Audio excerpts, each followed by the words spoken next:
Hey, hey, hey, welcome to another Valley Forged. As you can probably see on the thumbnail, we're talking about stencils. My goal this summer, as I mentioned in the last video, is to just blow open everything we think we know about lasers, start from the beginning, retest all of our theories, all of our thoughts, so that I can get better and reconstruct what I'm doing and be able to use as many different kinds of media as possible.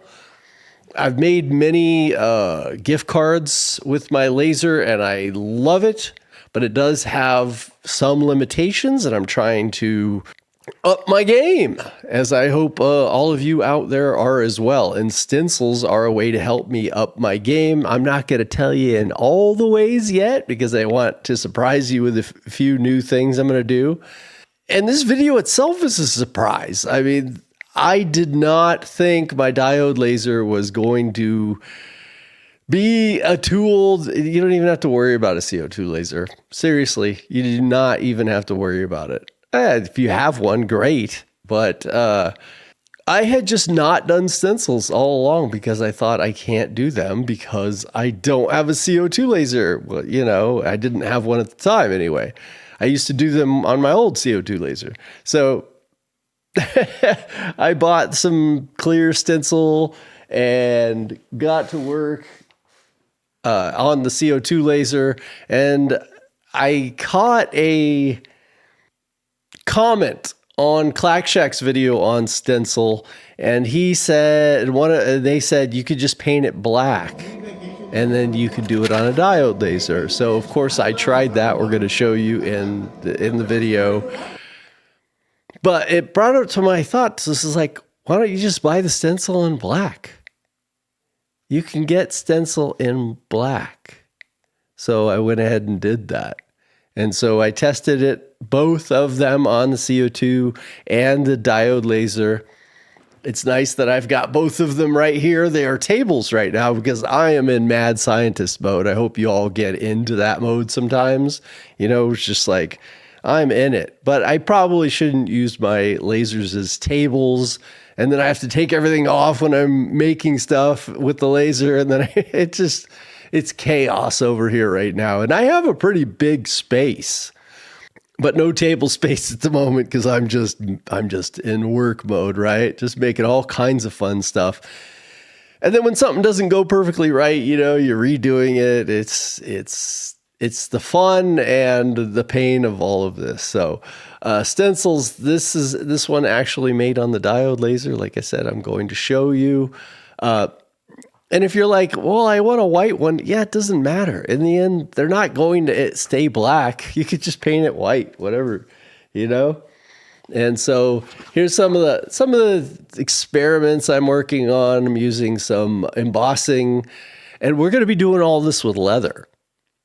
So a lot of the reason why I'm doing all these experiments is because we're going to do a video on embossing and using embossing powder as inlay and all kinds of other ways on leather and embossing leather.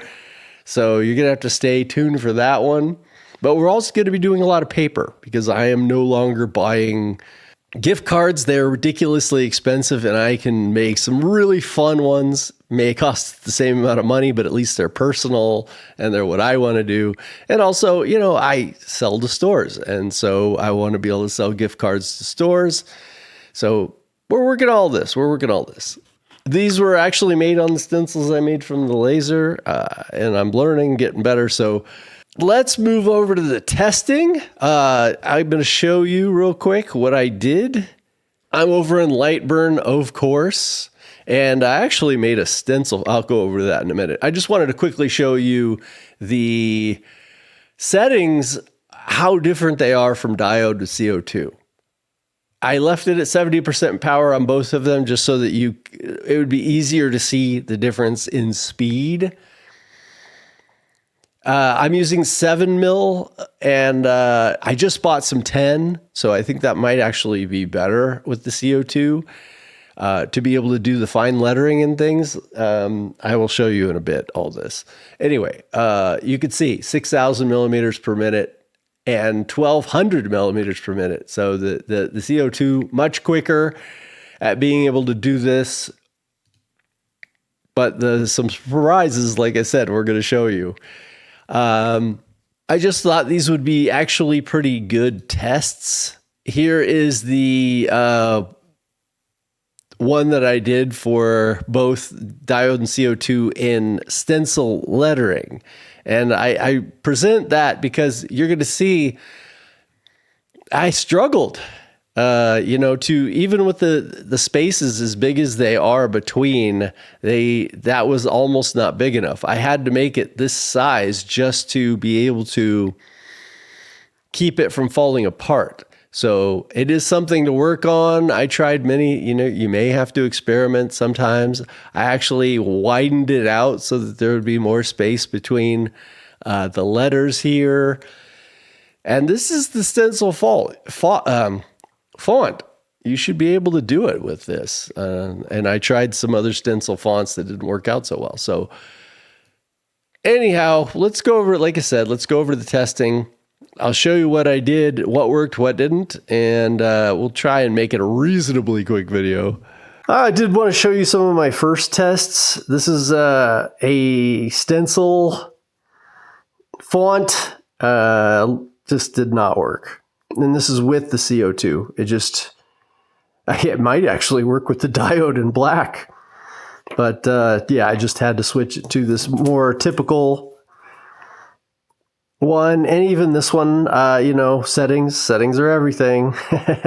I thought it was going to be somewhere in the 2,000 to 3,000 millimeters per minute range, but it was actually more in the 6. So the first ones didn't turn out that great.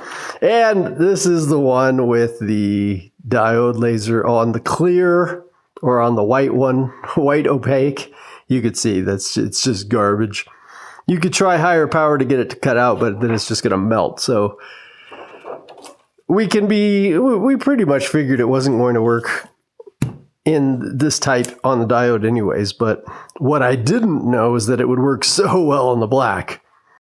All right, let's check this out. You see, this one is the diode.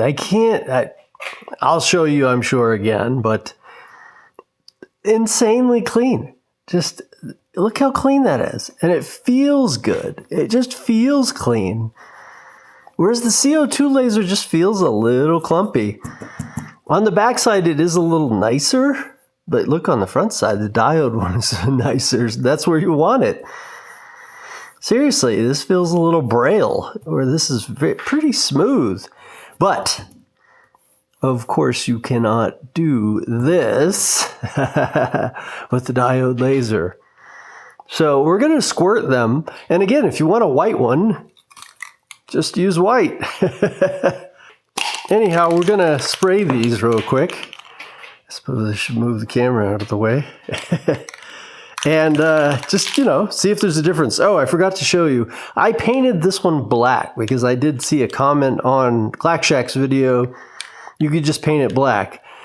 It works way better than, if you don't paint it black, it just won't work at all. So at least you can get it done, but it doesn't work as good. It's kind of stringy around the edges, and I don't know. It's not much worse than the CO2, actually.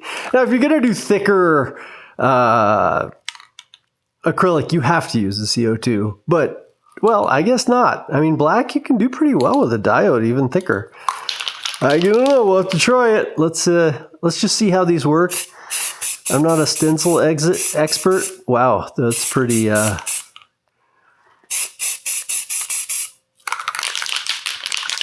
guess needed to be shaken more. And it all has to be taped down. I tried to do this without taping it. That didn't work.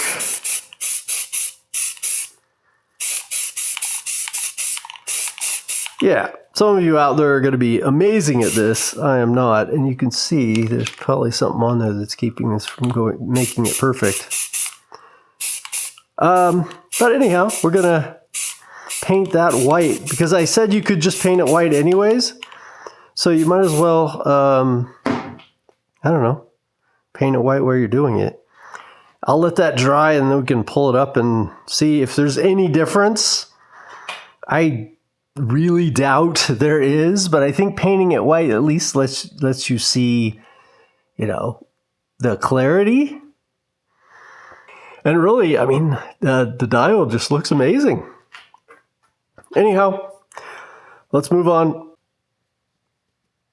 Well, here's what it looks like. Now you may think, well, yeah, it's because of the way you taped it down. Not necessarily. I mean, yes, of course I did a crap job at that, but I wasn't really trying to be perfection there. What I think made it better was that it was just flatter. It just, the diode in black was just flatter. And I think if you notice, you could see the difference.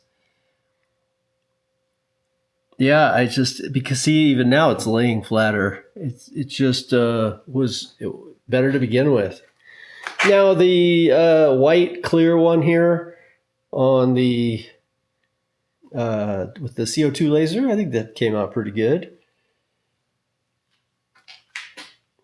And then down here with the painted black, the white.